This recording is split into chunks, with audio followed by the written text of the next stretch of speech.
The vastness of space stretched before the Odyssey X as it approached the edge of the Proxima Centauri system. It was the year 2357, and humanity had finally reached the nearest star to their own sun.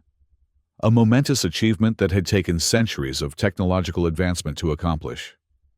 The research vessel's sleek hull reflected the reddish light of Proxima Centauri, a stark contrast to the yellow warmth of Earth's sun that the crew had left behind over 4 years ago.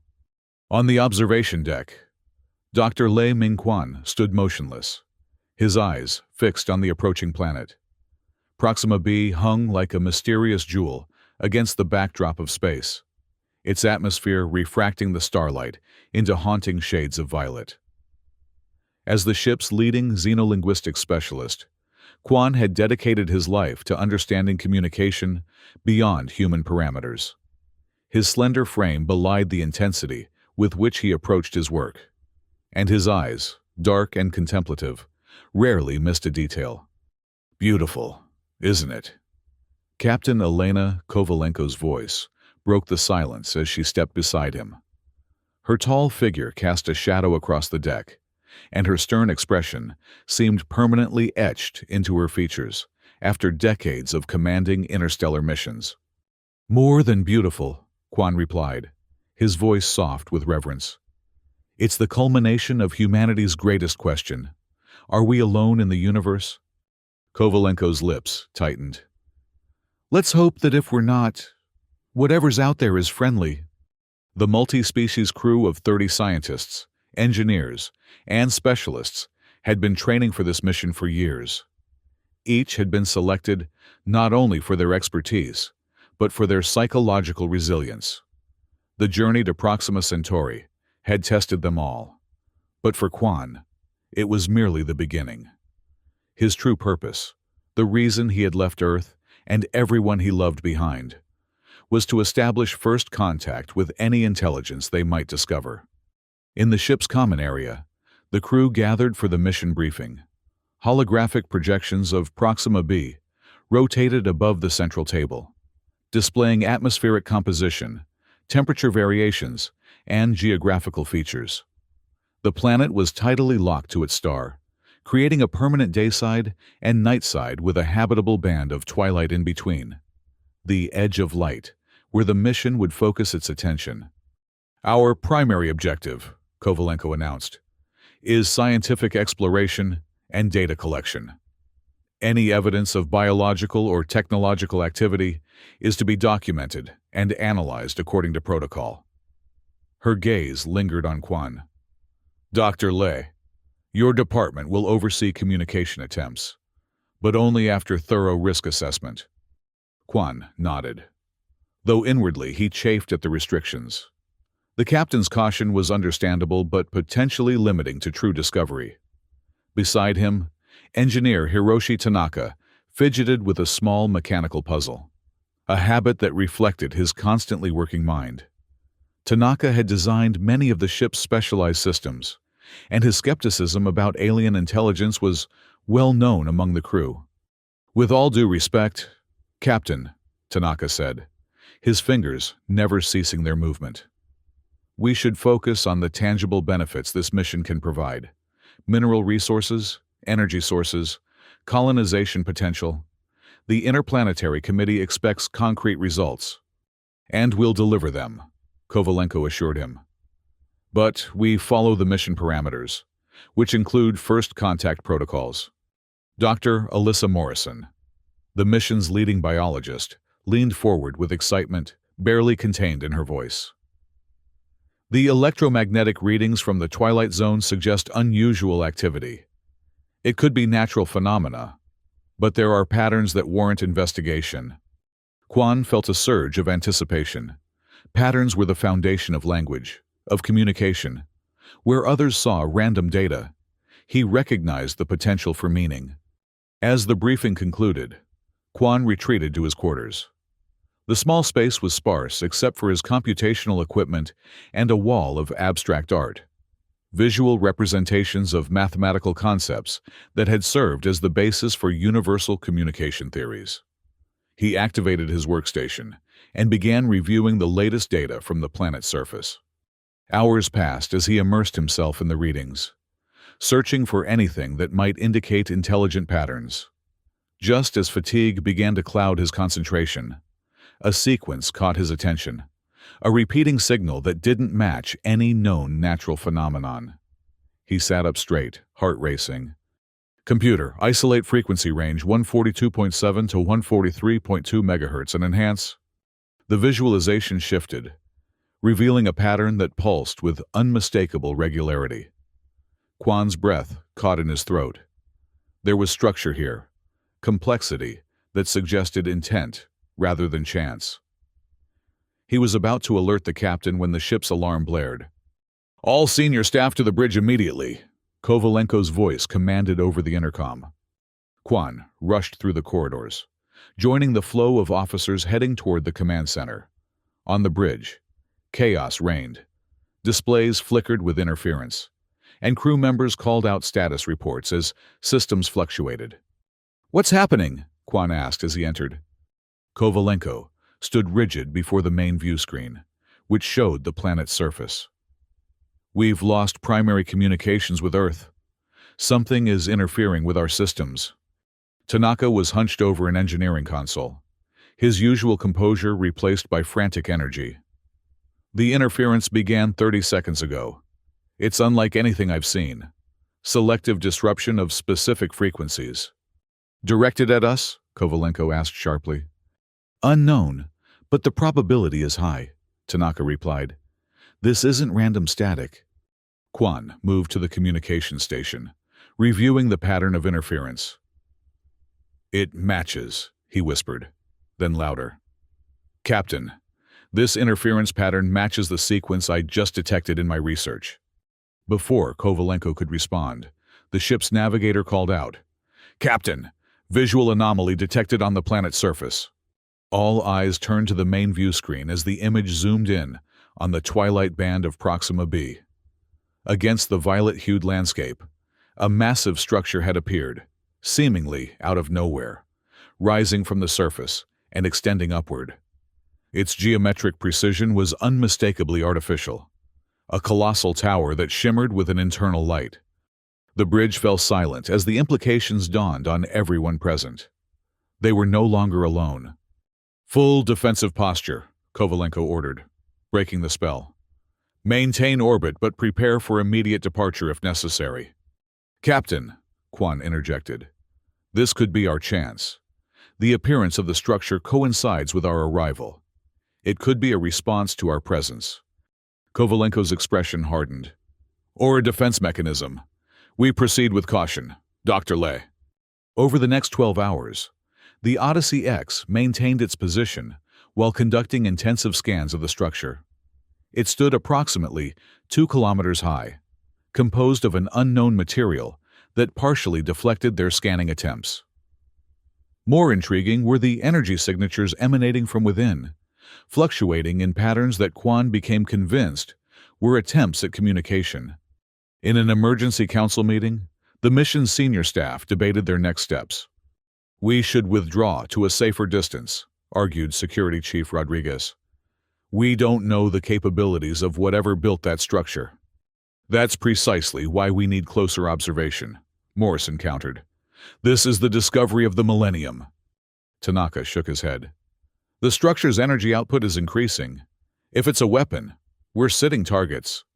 Quan had remained silent, analyzing the data streams on his portable device. Finally, he spoke. "It's not a weapon," he said with quiet certainty. "The energy patterns are complex but non-threatening. They're modulated in ways that suggest information transfer, not destructive potential." Kovalenko regarded him with skepticism. "You can't be certain of that." "No," Quan admitted. "But if we retreat now, we may lose our only chance to establish contact. I propose a landing party. Minimal personnel. Maximum precautions." The debate raged for hours. But eventually, Quan's passion and the mission's fundamental purpose won out. A landing team would descend to the surface. Quan, Tanaka, Morrison, and 2 security officers, led by Kovalenko herself, who refused to send her crew into unknown danger without sharing the risk.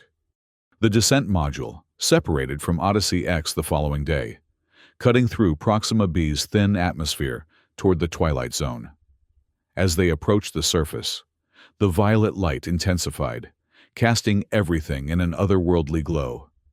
The structure loomed larger with each passing moment, its surface now visibly etched with intricate patterns that seemed to shift and flow.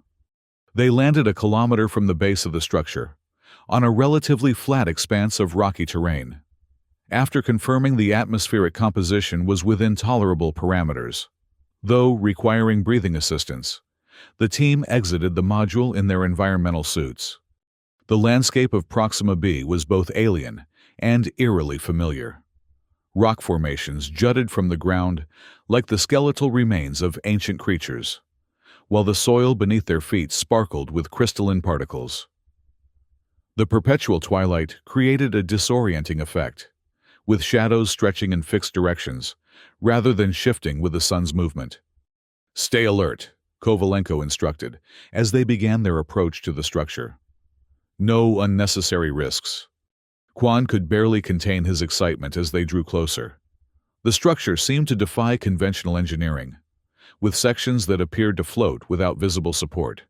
Its surface shimmered with colors that shifted like oil on water, responding to their approach with subtle changes in pattern. "It's reacting to our presence," he noted, recording every detail with his equipment. "These patterns, they're organized, sequential." Tanaka scanned the structure with his instruments. "Composition unknown. The material absorbs and redirects energy in ways that shouldn't be possible according to our physics." "Life signs?" Morrison asked, her biometric sensors sweeping the area. "Nothing conventional," Tanaka replied. "But there are energy fluctuations that—" "Wait." He stopped, recalibrating his scanner. "That's odd. The energy signatures are becoming more concentrated, almost as if—" A brilliant flash of light erupted from the structure, momentarily blinding the team despite their protective visors. When their vision cleared, hovering before them was a being unlike anything they had ever encountered, a form composed entirely of luminous energy, shifting and flowing with purpose. It had no discernible features, yet gave the distinct impression of observing them. "Nobody move," Kovalenko ordered, her hand instinctively moving toward her sidearm. The light entity pulsed, emitting a series of tones that resonated through their communication systems. It moved closer, seemingly curious, then retreated when the security officers raised their defensive shields. "It's trying to communicate," Quan whispered, awestruck. He stepped forward despite Kovalenko's warning gesture. "We need to respond." Using his specialized equipment, Quan transmitted a simple mathematical sequence, the universal language that had been humanity's proposed first contact protocol for centuries: prime numbers, followed by the geometric representation of a human figure. The entity paused, then responded with a complex pattern of light and sound that expanded into a three-dimensional projection above them. It displayed a representation of their solar system, then Proxima Centauri, then a path connecting the two. "It understands where we're from," Quan said, his voice thick with emotion. "It's acknowledging our journey." Before they could respond further, more light entities materialized around them, surrounding the landing party in a circle of shifting luminescence. The team froze, trapped between wonder and fear. "Defensive formation," Kovalenko commanded, and the security officers moved to protect the scientists. "No, wait," Quan protested. "They're not threatening us. They're curious." One entity approached Tanaka, who stood rigid with apprehension.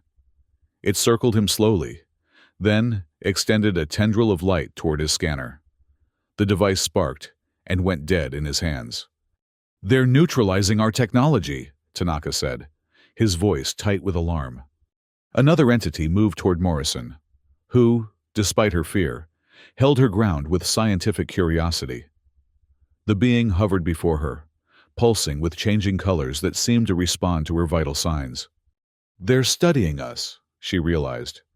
Just as we're studying them, the first entity returned to Quan and projected another image, this time of the Odyssey X in orbit. Then the structure. Then a representation that Quan interpreted as an invitation. "They want us to enter the structure," he told the others. Kovalenko shook her head firmly. "Absolutely not. We've established initial contact, but we're not equipped for further engagement without understanding their intentions." The entities responded to her resistance by intensifying their light, creating a disorienting effect that made the team sway on their feet. Communication devices crackled with interference. "They're becoming agitated," Morrison warned. Quan made a decision. Removing his translation device from his pack, he placed it on the ground between himself and the primary entity. "This contains our language, our mathematics, our attempt to communicate," he explained. Knowing the words themselves meant nothing, but hoping the gesture would be understood. The entity descended upon the device, enveloping it in light. For several tense moments, nothing happened. Then, the device rose into the air, suspended by the entity's energy field, and began to emit a series of sounds, fragments of Earth languages interspersed with mathematical equations. "It's learning," Quan breathed, "assimilating our communication methods." The device suddenly disintegrated into particles of light, absorbed into the entity's form. The being expanded, its light taking on a more structured pattern that pulsed in rhythm with Quan's heartbeat. "We understand," came a synthesized voice from the entity, constructed from fragments of recorded human speech. "You, journey, far." The landing team stood in shocked silence. First contact had been achieved. "Yes," Quan responded, stepping forward despite Kovalenko's restraining hand on his arm. "We have traveled from another star to learn, to understand." "Purpose?" the entity asked. "Knowledge. Peaceful exchange," Quan replied, choosing his words carefully. "We seek to understand the universe and those who share it with us." The entity pulsed, communicating with the others in flashes of light too rapid for the humans to interpret. Then, it returned its attention to Quan. "You follow," it instructed, moving toward the structure. Kovalenko intervened.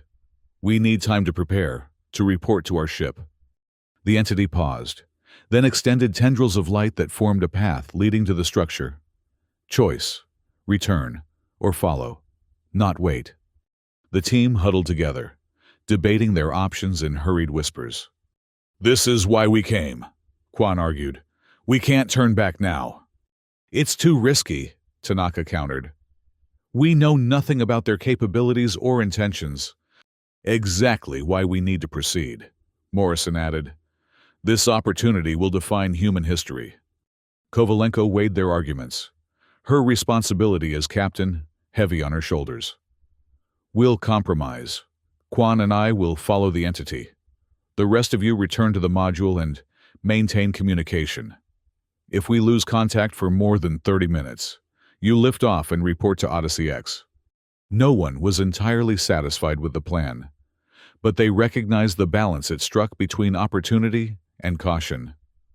After a brief equipment check, Quan and Kovalenko followed the light entity toward the massive structure, while the others reluctantly retreated.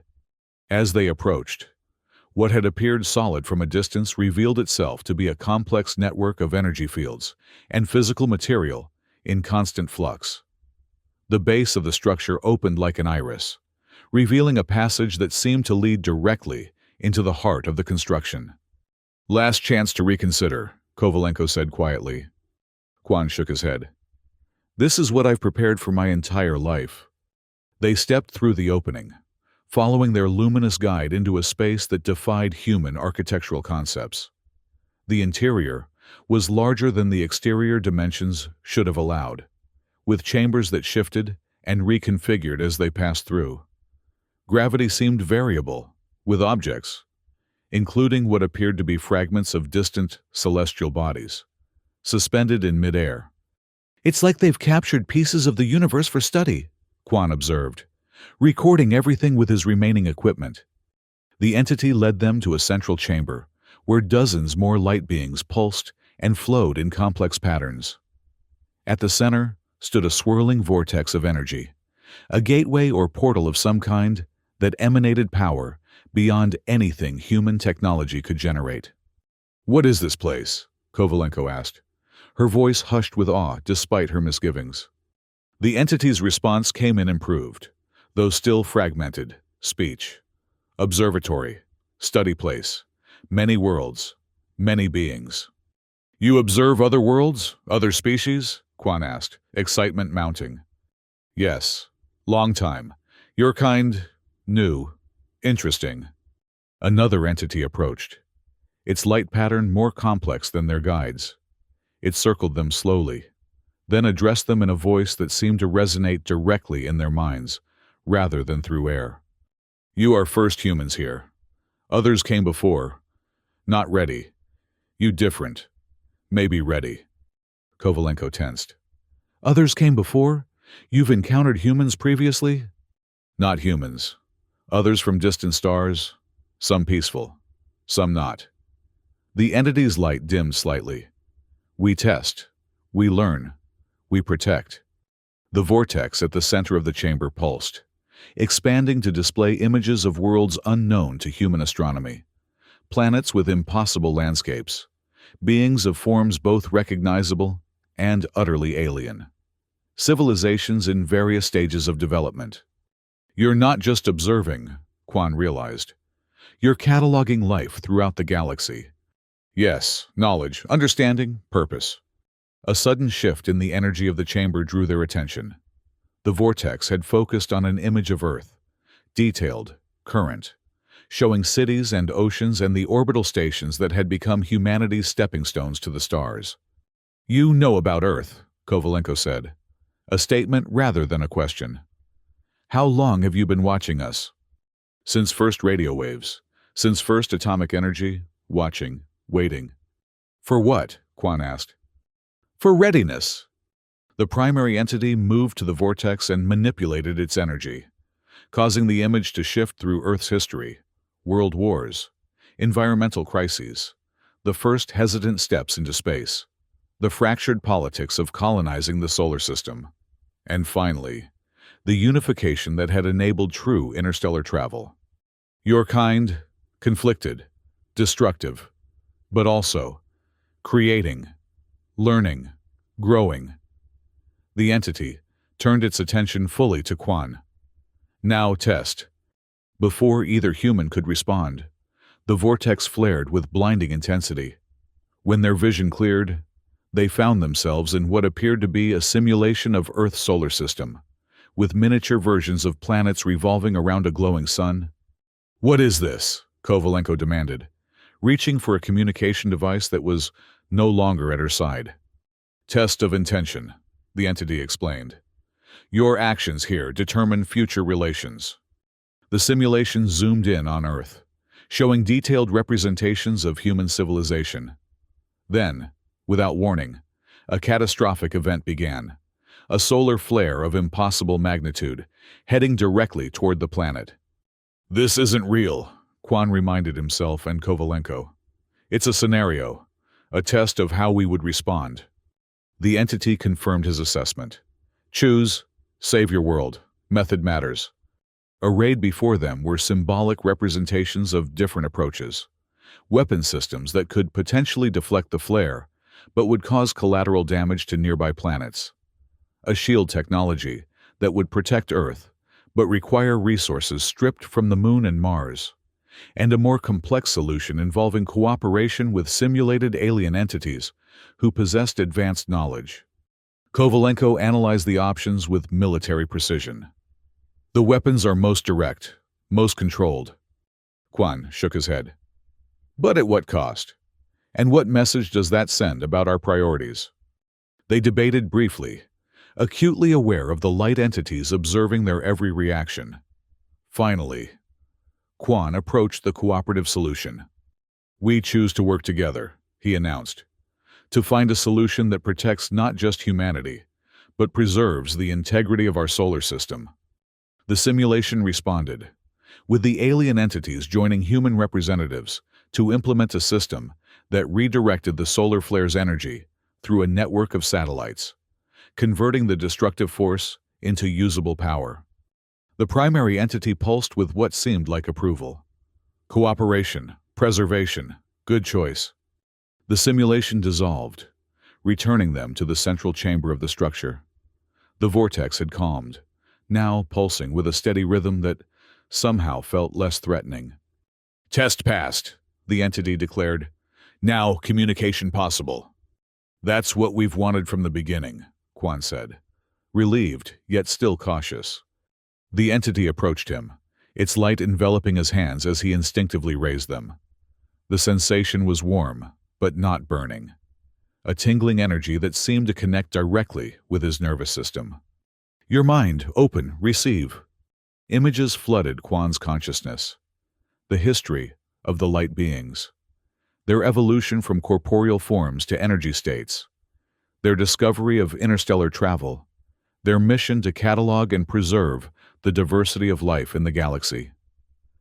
He saw their encounters with other civilizations, some peaceful, others catastrophically violent. He understood their caution, their testing protocols, their determination to protect the delicate balance of intelligent life. When the connection broke, Quan staggered, overwhelmed by the information. Kovalenko caught him, concern evident in her expression. "What did they do to you?" she demanded. "Shared," Quan gasped, his mind still processing the vast knowledge. "They shared their history, their purpose." He turned to the entity. "Your custodians, preservers of life." "Yes. Long time alone. Many species not ready. Destroy themselves. Destroy others." The entity's light dimmed. Lonely task. For the first time, Quan sensed an emotion from the beings, something akin to sorrow, or perhaps the weight of responsibility carried for eons. "But you've deemed us ready for contact," Kovalenko said, still supporting Quan. "What does that mean for Earth?" "Beginning. First step. Much to learn. Much to share." The vortex at the center of the chamber pulsed again, this time forming a crystalline structure that emerged from the energy field. It floated toward Quan, hovering before him. "Token. Symbol of connection. Beginning of exchange." Quan reached out hesitantly, accepting the crystal. It was cool to the touch despite its luminous glow, and seemed to resonate with a frequency that matched his heartbeat. "Thank you," he said, knowing the words were inadequate for the moment's significance. "This is a historic day for humanity." "And for us," the entity responded. "Long observation ends. New era begins." A sudden surge of energy rippled through the chamber, causing the humans to brace themselves. The entities flowed together, merging into a collective consciousness that spoke with unified voice. "Warning. Exchange brings responsibility. Knowledge brings power. Power brings choice." The unified light pulsed with intensity. "Choose wisely." The message was clear. First contact was not just a privilege, but a test of humanity's maturity, a responsibility that would define their species' future. "We understand," Quan assured them, cradling the crystal. "We will proceed with respect and caution." The collective separated back into individual entities, their light patterns indicating what Quan now recognized as discussion or perhaps debate. Finally, their guide approached. "Time returns. Your companions worry. Go now. Return when ready for more." Kovalenko checked her chronometer, surprised to find that hours had passed. "The others will be preparing for emergency departure. We need to contact them immediately." The entity led them back through the shifting interior of the structure, which seemed to reconfigure itself to create the shortest path to the exit. As they emerged into the violet twilight of Proxima B, they saw the landing module in the distance, its engines powered up for departure. Quan activated his emergency beacon, and within moments, they received a response, frantic communications from Tanaka and Morrison, who had been on the verge of implementing the emergency protocol. "We're safe," Quan reported. "And we have so much to tell you." The reunion with their team was a mixture of relief and excitement. With Quan and Kovalenko struggling to articulate their experience within the structure, the crystal, however, spoke for itself, glowing with internal light and responding to their emotions with subtle changes in color and intensity. "It's a communication device," Quan explained, "and a symbol of peaceful exchange. They've been observing Earth for centuries, waiting for us to be ready for contact." "And they think we're ready now?" Tanaka asked skeptically. Kovalenko's expression was solemn. "Conditionally. This is just the beginning of a process, not an unconditional acceptance." Morrison examined the crystal with scientific curiosity. "What are its properties? Its composition?" "Unlike anything in our periodic table," Quan replied. "It's part technology, part biological, part something we don't have words for yet." As they prepared to return to Odyssey X, the light entities emerged from the structure one final time, forming a luminous display above the twilight landscape, a farewell that transformed the sky into a canvas of shifting patterns and colors. "They're showing us the coordinates of other worlds they've cataloged," Quan realized, interpreting the display. "Star systems where we might find other intelligences ready for contact. A roadmap for humanity's future exploration," Morrison whispered in awe. The display concluded with a representation of Earth and Proxima b, connected by a strand of light, a symbolic bridge between civilizations. As the landing module lifted off from the surface, Quan watched the structure recede, the crystal warm in his hands. He knew that humanity stood at a threshold. The discovery of the light beings would transform human understanding of their place in the universe, challenging preconceptions and opening possibilities beyond imagination. Aboard the Odyssey X, the debriefing lasted for days as the encounter was analyzed from every perspective. The crystal became the focus of intensive study, revealing new properties as researchers learned to interact with it. It stored vast amounts of information about the light being's civilization and technology, accessible through methods that blended mathematics, intuition, and a form of quasi-telepathic resonance that scientists struggled to quantify. Quan found himself at the center of these efforts, his xenolinguistic expertise making him uniquely qualified to interpret the communication methods of the light beings. Yet, as the initial excitement gave way to methodical research, divisions emerged among the crew.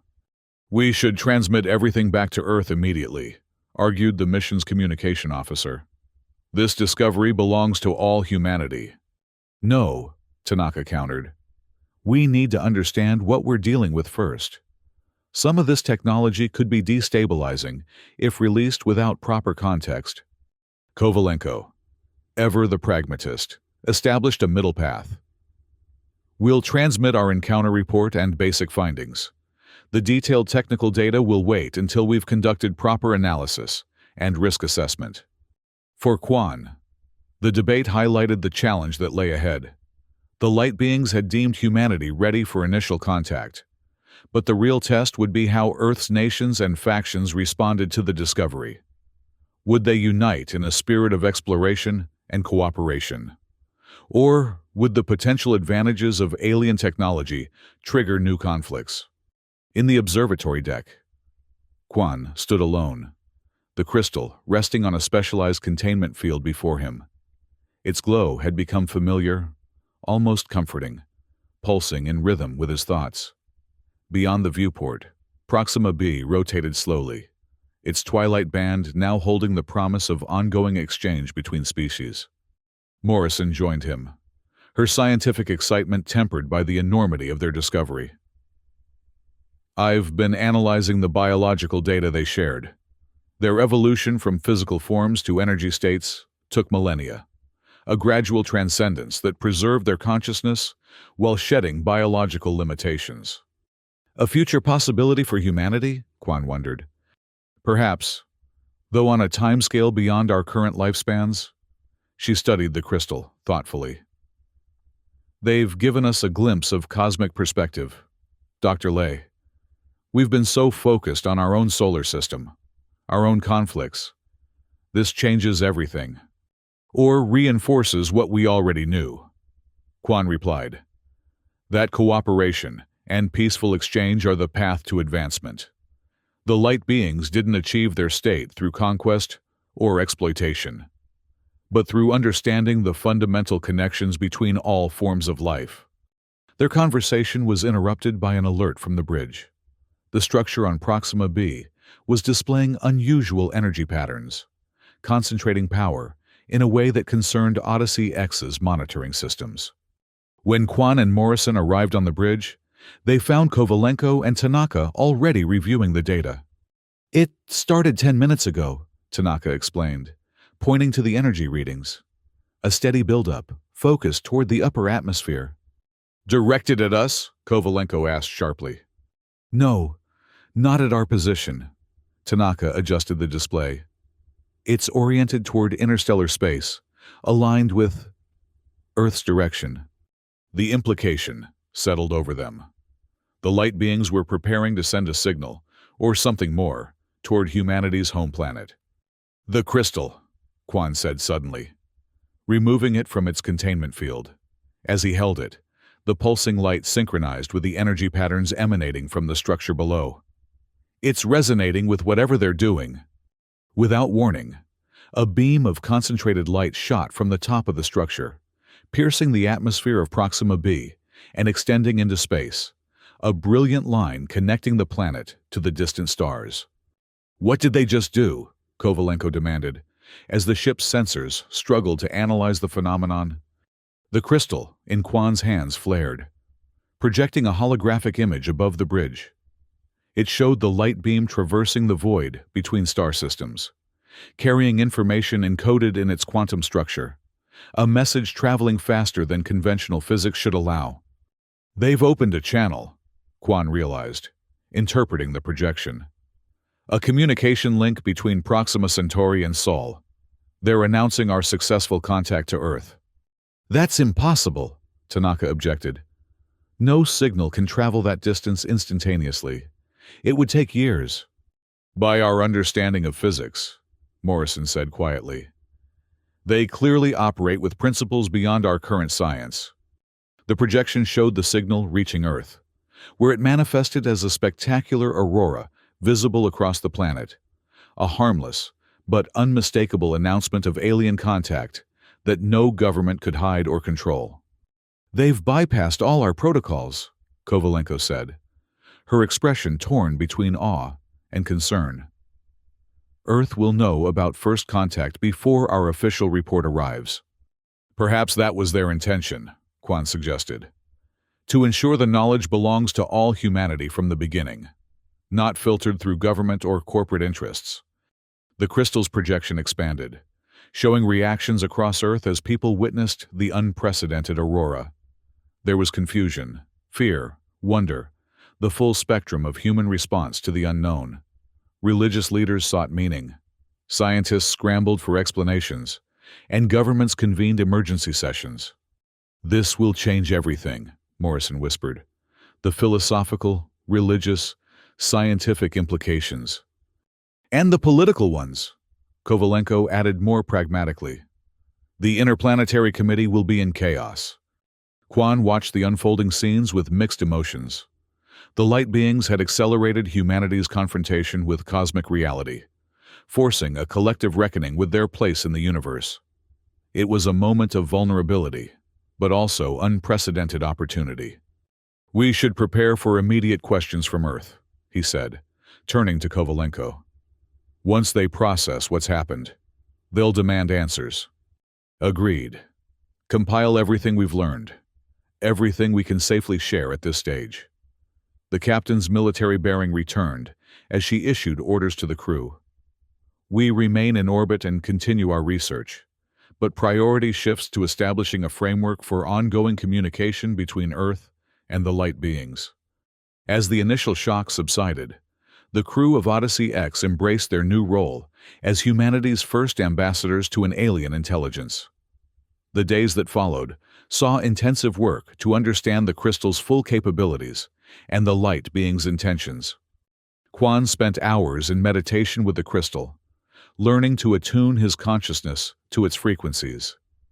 Each session revealed new aspects of the light being's perspective, their perception of time as fluid rather than linear, their understanding of reality as a complex interplay of energy states, their view of consciousness as the universe's way of experiencing itself. One evening, as the ship orbited through Proxima B's shadow, Quan achieved a breakthrough. The crystal responded to his mental exercises by establishing a direct link to the structure below, allowing real-time communication with the light entities. "You progress quickly," came their collective voice in his mind. "Questions remain. Ask." "Why now?" Quan inquired. After centuries of observation, why establish contact at this moment in human history? Balance point reached. Human development approaches divergence, transcendence or destruction. Guidance needed. "You're intervening in our development?" "Not directing, offering perspective. Choice remains yours."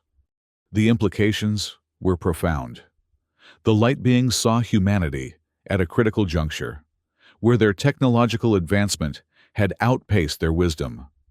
Without expanding their cosmic perspective, humans risked the fate of other species that had destroyed themselves once they gained the power to do so. "The other worlds you showed us, the coordinates for future exploration, are they all home to intelligences like yourselves?" Quan asked. "Different forms, different paths, some physical, some energy, some between. Diversity valuable. A community of intelligent species. Beginning stages, growing slowly, carefully. Many young species not ready. Dangerous period." Quan understood. The light beings were not just catalogers but facilitators, carefully nurturing the development of a galactic community while preventing premature contacts that might lead to conflict or cultural destruction. And humanity's role in this community? Potential significant, creative, adaptable, passionate, but also divided, fearful, sometimes destructive. Will you help us overcome those limitations? Cannot overcome for you. Can only illuminate path. Journey yours. The communication continued for hours, with Quan carefully documenting each exchange.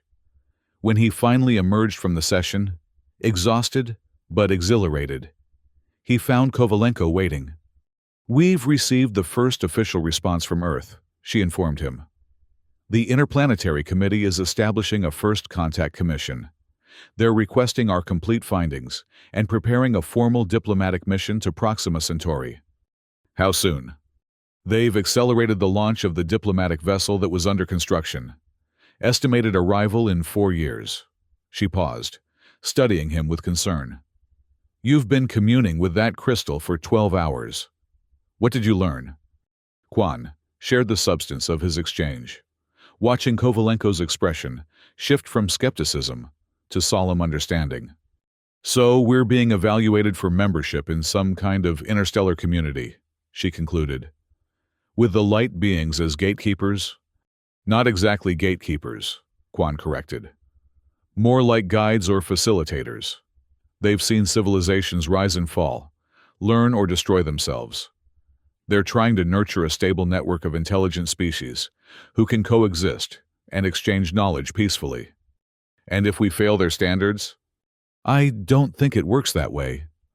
There's no pass or fail, just consequences of our own choices, magnified by our growing technological power.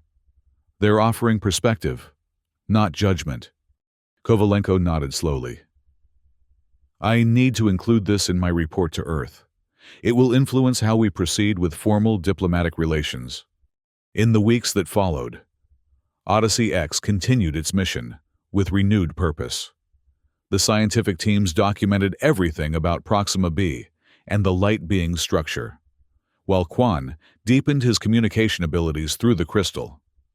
Earth signals arrived daily, a mixture of official directives, scientific inquiries, and personal messages as families and colleagues absorbed the momentous news of first contact.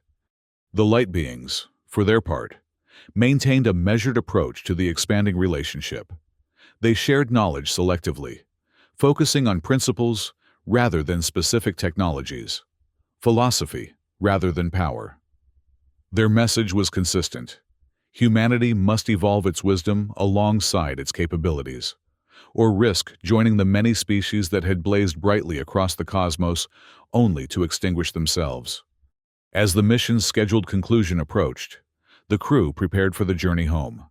They would leave behind automated monitoring systems to maintain contact until the diplomatic mission arrived, with the crystal serving as the primary communication link between species. On their final day in orbit around Proxima b, Quan requested permission for one last surface visit.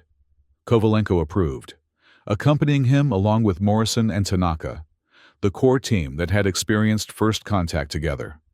The twilight landscape welcomed them with its now familiar violet hue, the massive structure still dominating the horizon. As they approached, light entities emerged to greet them, their communication now fluid after weeks of exchange. "Journey home begins," the primary entity acknowledged. "Knowledge travels with you. Responsibility also." "We understand," Quan replied, the crystal warm in his hands. "This is just the beginning of our relationship." Yes, many exchanges follow, many discoveries. The entity's light pattern shifted to what Quan had learned to recognize as an expression of hope. Potential great, path uncertain, choice always remains. The entity extended a tendril of light, touching each human briefly, a gesture of connection that left them with a lingering warmth. Then, it focused on Quan, who had become the primary interface between species. "Your mind opened first, bridge between different understandings. Important role continues." Quan felt the weight of that responsibility, yet also the privilege. "I'll do my best to ensure mutual respect and peaceful exchange. Know this: universe vast, life precious, consciousness rarest gift." The entity's light pulsed with intensity.